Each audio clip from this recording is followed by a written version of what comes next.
Hello friends, நேற்று நம்ம வந்து அக்சஸ் VLAN கான்ஃபிகரேஷன் பார்த்தோம். எப்படி வந்து VLAN பேக்கெட் வந்து அந்த VLAN குள்ளேயே இந்த VLAN கான்ஃபிகர் போர்ட்ஸில் மட்டும்தான் ப்ராட்காஸ்ட் பண்ணுதுன்னு. அதே போல் இப்போ இந்த சுவிட்சில் வந்து இருக்கிற பேக்கெட் வந்து இந்த சுவிட்சுக்கு போகவே இல்லை. ஈவன் தோ இதை VLAN 3 கான்ஃபிகர் பண்ணியிருந்தாலும், ப்ளூ வந்து VLAN 2 கான்ஃபிகர் பண்ணியிருந்தாலும் உங்களுக்கு பேக்கெட் ஃபார்வர்ட் ஆகவே இல்லை. அதுக்கு காரணம் என்னன்னா, நம்ம வந்து அக்சஸ் போர்ட், இந்த போர்ட்டும் அக்சஸ் போர்ட்டாக கான்ஃபிகர் பண்ணியிருந்தால தான். ஏன்னா டிஃபால்ட்டாக VLAN 1, அப்போ அது அக்சஸ் போர்ட் தான். நம்ம இப்போ இதை வந்து ட்ரங்க் போர்ட்டாக மாற்றுவோம். ட்ரங்க் போர்ட் மாற்றுறதுக்கு முன்னாடி சில இதை இங்கே நம்ம கான்ஃபிகர் பண்ணிக்குவோம். VLAN 3 என்ன செக்மெண்ட் 192.168.1.0/24. 24ங்கிறது என்னது? Network bit. ஓகேங்களா? 192.168.2.0/24. இப்போ வந்து நம்ம வந்து இங்கே வந்து நேற்று வந்து அதை கன்ஃபார்ம் பண்ணுறதுக்காக ஒரே நெட்வொர்க்காக மாற்றி நம்ம பேக்கெட் ஒரே நெட்வொர்க்காக மாற்றினா கூட பேக்கெட் வந்து இந்த ப்ளூ VLAN போகாதுங்கிறத செக் பண்ணணும். இப்போ நம்ம மறுபடியும் சேஞ்ச் பண்ணிக்குவோம். ஐபி அட்ரஸை 2.12 கேட்வே 2.1.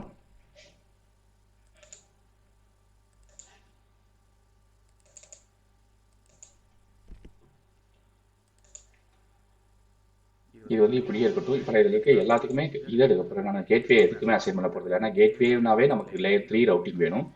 இது நேற்று நம்மளுக்கு காமிக்கிறதுக்காக தான் அந்த கேட்வே அசைன் பண்ணேன். கேட்வே இல்லாமே நமக்கு ரீச் பண்ண முடியும். எல்லாத்துலேயுமே நான் கேட்வே கான்ஃபிகரேஷனை எடுத்துறேன். ஏன்னா நம்ம லேயர் 3 ரவுட்டிங் யூஸ் பண்ணல, இன்னமே நம்ம லேயர் 2 தான் யூஸ் பண்ண போகிறோம். லேயர் 2ல் ட்ரங்க் எப்படி ஒர்க் ஆகுதுன்னு தான் பார்க்க போகிறோம். ஓகேங்களா? அதனால் கேட்வே தேவை கிடையாது. கேட்வே இல்லாமல் நம்ம நெட்வொர்க் யூஸ். இந்த ஐபியை மட்டும் நான் வந்து உங்களுக்கு வந்து மாற்ற போகிறதில்ல. ஏன்னா வந்து இது வந்து வேறு VLAN இருக்குது, இது வேறு VLAN இருக்குது. ஆனால் ரெண்டுமே சேம் நெட்வொர்க் இருந்தாலுமே உங்களுக்கு பேக்கெட் வந்து இதுக்கு ஓவர்ஃப்ளோ ஆகாது அப்படின்னு காமிக்கிறதுக்காக தான் இதுக்கு நான் கேட்வே கொடுக்கல.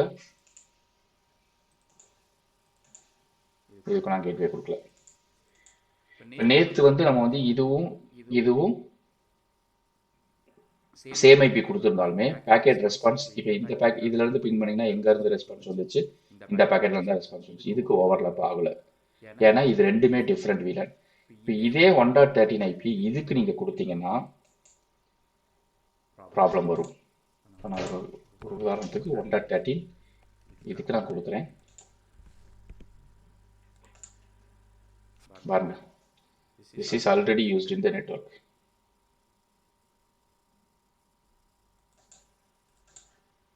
ஓகேங்களா? அதாவது ஏன்னா இங்க இருக்கிறதுனால வரல, இந்த நெட்வொர்க்னால தான் ஓவரல அப்படின்னு. இப்போ இங்க நான் மாத்திட்டேன்னா, ஏன்னா இது ரெண்டுக்குமே நான் இன்னும் VLAN கான்ஃபிகரேஷன் பண்ணல, அதனால தான். இப்போ நீங்க இங்க கொடுத்துட்டீங்கன்னா இங்க நான் மாற்ற முடியும். பாருங்க, அப்படியே ஓவர்லாப் ஆச்சு. ஏன்னா ரெண்டுமே ஒரே VLANல இருக்கு, அதனால தான் ஓவர்லாப் ஆச்சு. இப்போ உங்களுக்கு ஓவர்லாப் ஆகாது.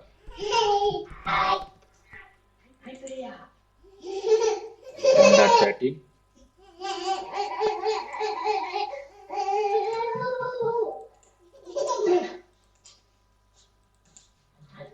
1.14 மாற்றிட்டு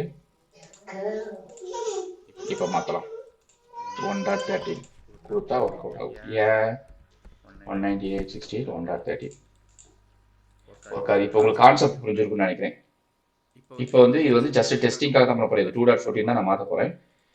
நீங்கள் இது வந்து இங்கேயும் 1.14 கொடுத்துருக்கீங்க, இங்கே 1.13 கொடுத்துருக்கீங்க. ஆனால் இங்கே ஆல்ரெடி 1.13 இருக்கு. பட் இங்கே 1.13 வந்து உங்களுக்கு ஓவர்லாப்பிங் காமிக்கல. ஏன்னா இது ரெண்டுமே டிஃப்ரெண்ட் நெட்வொர்க். ஏன்னா இப்போ வந்து இது ரெண்டுக்குமே VLAN 1 அசைன் பண்ணியிருக்கனால உங்களுக்கு அந்த ப்ராப்ளம் வருது. இப்போ நான் இது ரெண்டையுமே VLAN மாற்றிடுறேன். மாற்றின உடனே உங்களுக்கு அந்த ப்ராப்ளம் வருமா, எரர் காமிக்குமா? காமிக்காது. ஏன்? VLAN 3 name green, VLAN 2 name blue. ஓகேங்களா? என்னென்ன இன்டர்ஃபேஸ் ஃபாஸ்ட் ஈத்தர்நெட் 0/2 வந்து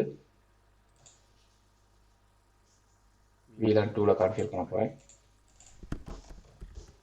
interface fast Ethernet 0/2 switch port access VLAN. Sorry, switch port mode access first. Switch port mode access switch port access VLAN 3. அதே போல interface fast Ethernet 0/4 switch port mode access switch port access VLAN 2. இப்போ உங்களுக்கு வந்து எல்லா செட்டப்பும் முடிஞ்சு கரெக்டுங்களா? இது வந்து 1.13 கான்ஃபிகர் பண்ணிட்டு இங்கேயே 1.13 கான்ஃபிகர் பண்ணிருக்கேன். இது ரெண்டுமே VLAN ப்ளூல தான் இருக்கு. ஆனா இன்னும் உங்களுக்கு ஓவர்லாப் நோட்டிஃபிகேஷன் வரல கரெக்டுங்களா? இப்போ நான் இங்க இருந்து பிங் பண்ணேன்னா இந்த ஐபி ரீச் பண்ண முடியுமா? ரீச் பண்ண முடியாது. இங்க இருந்து இந்த ஐபி மட்டும்தான் ரீச் பண்ண முடியும். அதேபோல இந்த சுவிட்ச் வந்து இந்த VLAN கிரீன் VLAN இந்த போர்ட்டுக்கு மட்டும்தான் பேக்கெட் ஃபார்வர்ட் பண்ணும். இன்னும் நீங்க எத்தனை பிசி ஆட் பண்ணாலும் அந்த கிரீன் VLANல மட்டும்தான் பேக்கெட் ஃபார்வர்ட் பண்ணும். அதே போல இந்த சுவிட்ச் வந்து அந்த ஸ்பெசிபிக் போர்ட் கான்ஃபிகர் பண்ணிருக்க VLAனுக்கு மட்டும் தான் பேக்கெட் ஃபார்வர்ட் பண்ணும். இப்போ ஆனா எனக்கு வந்து இங்க இருந்து இந்த சுவிட்சை ரீச் பண்ணணும். செகண்ட் சுவிட்சில் கனெக்ட் ஆயிருக்க பிசியை நான் ரீச் பண்ணணும். அதுக்கு என்ன பண்ணணும்? இந்த சுவிட்சில் இருக்க பேக்கெட் இந்த சுவிட்சுக்கு ஃபார்வர்ட் ஆகணும். ஃபார்வர்ட் ஆகணும்னா என்ன பண்ணணும்? இந்த VLAN பேக்கெட்டையும் அதாவது VLAN 3ஐயும் இதுல பேக்கெட் ஃபார்வர்ட் பண்ணணும். அதான் நமக்கு ட்ரங்க் போர்ட். ட்ரங்க் போர்ட்னா என்னன்னா மோர் தென் 1 VLAN, அதாவது மல்டிபிள் VLANs. ஓகேங்களா? ஒரு 10 VLAN 20 VLAN என்ன வேணாலும் நீங்க எடுத்துட்டு போகலாம். 10 VLAN எடுத்துட்டு போறதுக்கு பேர் தான் ட்ரங்க் போர்ட். இதுல வந்து ISL.1Q 2 இருக்கு. .1Qங்கிறது ஓப்பன் சோர்ஸ், ISLங்கிறது வந்து சிஸ்கோ. இப்போ எல்லாமே .1Q தான் யூஸ் பண்றாங்க. நம்ம அதனால .1Q போகும். இதோட இன்டர்ஃபேஸ் என்னது? fast Ethernet 0/5, இது 0/1. இப்போ நான் இங்க ட்ரங்க் போர்ட் கான்ஃபிகர் பண்ணனா எரர் வருமா? என்ன எரர் வரும்? கரெக்டா முன்னாடியே யாரெல்லாம் ப்ரெடிக்ட் பண்ணிருக்கீங்களோ அவங்க கமெண்ட் செக்ஷன்ல போடுங்க. நான் வந்து கான்ஃபிகர் பண்றேன் இன்டர்ஃபேஸ் fast Ethernet 0/5. அதுக்கு முன்னாடி உங்களுக்கு வந்து சிமுலேஷன் போர்டில் காமிச்சிடுறேன். ஏன்னா இது பேசிக்ல தான் நம்ம சிமுலேஷன் பண்ணிக்க முடியும். அட்வான்ஸாக போகிறப்ப நான் சிமுலேஷன் காமிக்க போகிறது டேரெக்டாக நீங்களாக அண்டர்ஸ்டாண்ட் பண்ணிக்க வேண்டியதான். நான் சிமுலேஷன் மோட் போயிட்டு ஐபி உங்களுக்கு பின் பண்ண போகிறேன். 192.168.1.14 1.14 ஐபி நான் பின் பண்ணியிருக்கேன். இந்த பேக்கெட் எங்கே போகும்? இதுக்கு மட்டும் தான் போகும் கரெக்டுங்களா? பேக்கெட் எங்கே வருது? அடுத்த சுவிட்சுக்கு ஃபார்வர்டே ஆகல. இது எஸ்டிபி அவ்வளோதான். இந்த பேக்கெட் இந்த பிசி வந்து என்னோட மேக் அட்ரஸ் கிடையாது. நீங்கள் கேட்குற ரிக்வஸ்ட் பண்ணுற ஐபி வந்து என்னோட கிடையாது அப்படின்னு ரெஸ்பாண்ட் பண்ணிடுச்சு. அதனால பேக்கெட் உங்களுக்கு ட்ராப் ஆயிடுச்சு. இப்போ நம்ம ட்ரங்க் போர்ட் கான்ஃபிகர் பண்ணுறோம். ஃபர்ஸ்ட் டைம் தான். இப்போ நம்ம ட்ரங்க் போர்ட் கான்ஃபிகர் பண்ணுறோம். fast Ethernet 0/5 switch mode trunk. ஆக்சுவலாக switch mode trunk போட்டால் போதும். என்கேப்சுலேஷன் ஆட்டோமேட்டிக்காக .1Q எடுத்துச்சு. அதே போல் இங்கே வந்து பிளாக்கிங் ஸ்டேட் போயிருக்காங்க. எரர் என்ன வரும் பாருங்க.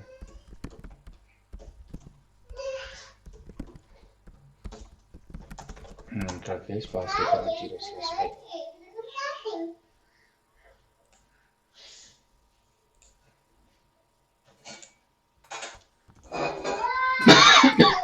So run fast Ethernet. இதெல்லாம் ரன் கமாண்ட் இப்போ அப்போ போட்டு அப் ஆயிடுச்சு. config interface fast Ethernet 0/1 switch mode trunk switch port mode trunk.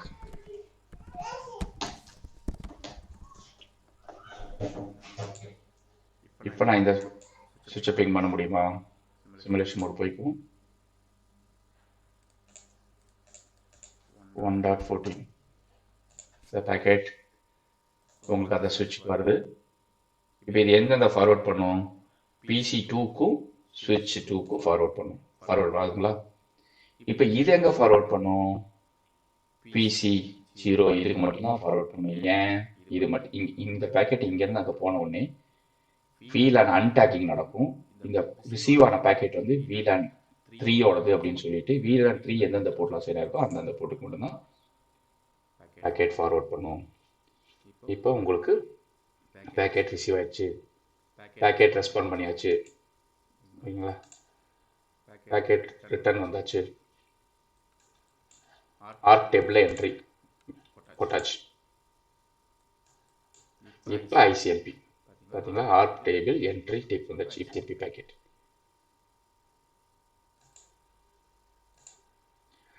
இப்போ ட்ரங்க் போர்ட் எப்படி ஒர்க் ஆகுது தெரிஞ்சிச்சு. இப்போ எரர் வரும்னு சொன்னோமே, என்ன எரர் வரும் சொல்லுங்க பார்ப்போம். இப்போ இது வரைக்கும் நீங்கள் இம்ப்ளிமெண்ட் பண்ணிருக்கீங்க, இந்த எரரும் இல்லை.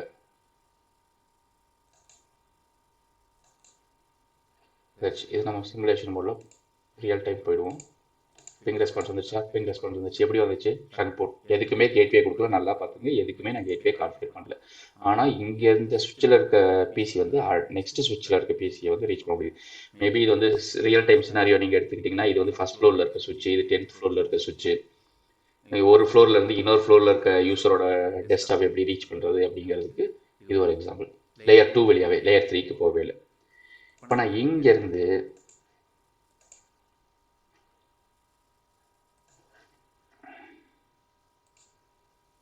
இப்போ இங்கே சுவிட்ச் வந்து 1.13 கொடுத்துருக்கேன், கரெக்டுங்களா?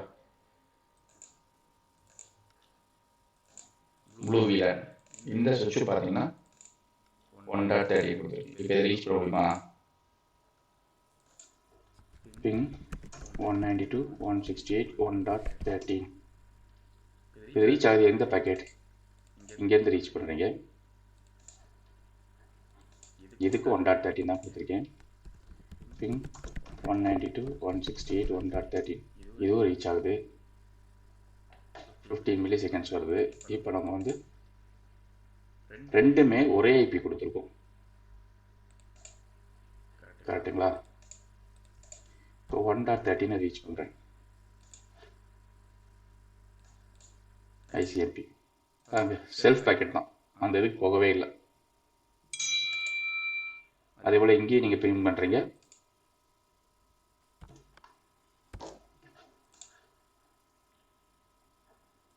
செல்ஃப் பாக்கெட் தான், பேக்கெட் அந்த டெஸ்டினேஷன் போகவே இல்லை. இப்போ நான் வந்து இந்த ஐபியை மாற்றுறேன், 2.13.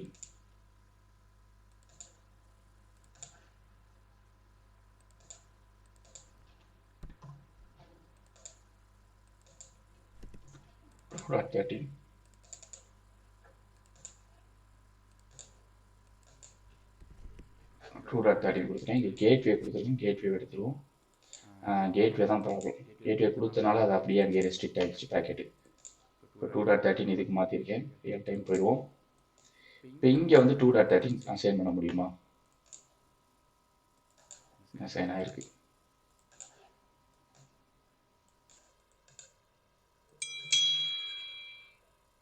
ஓகே,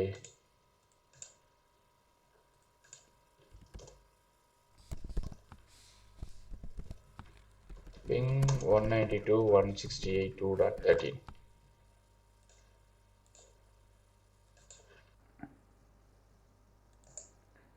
இப்போ இங்கேருந்து நான் 2.13 பிங் பண்ணுறேன். பிங் 192.168.2.13 ரீச் பண்ணுறேன். இந்த சுவிட்ச் எப்படி போகும், இந்த பேக்கெட் இங்கே அனுப்பும். இப்போ பாருங்கள், இந்த பேக்கெட் எங்கெங்கே போகும், இதுக்கும் போகுது, இதுக்கு ரெஸ்பான்ஸ் வந்துருச்சு, இது ரிட்டர்ன் ரெஸ்பான்ஸ் அனுப்புது. இங்கே போன பேக்கெட் என்னாச்சு,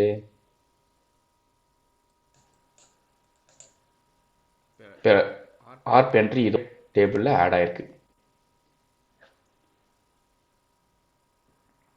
கரெக்டுங்களா?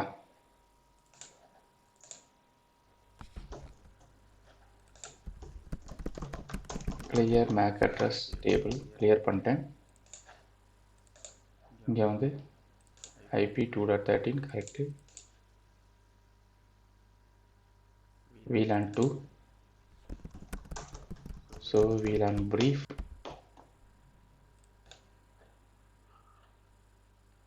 simulation.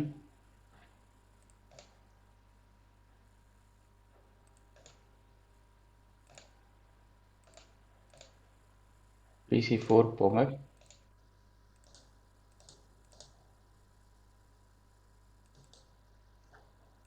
PC3க்கு போயிட்டு 2.13 ரீச் பண்ணுறேன். பேக்கெட் போகுது.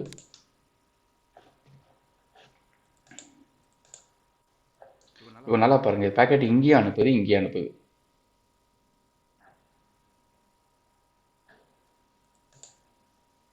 இங்கே வந்து ரெஸ்பாண்ட் பண்ணல. ஏன் இந்த பேக்கெட் மட்டும் தான் ரெஸ்பாண்ட் பண்ணுது.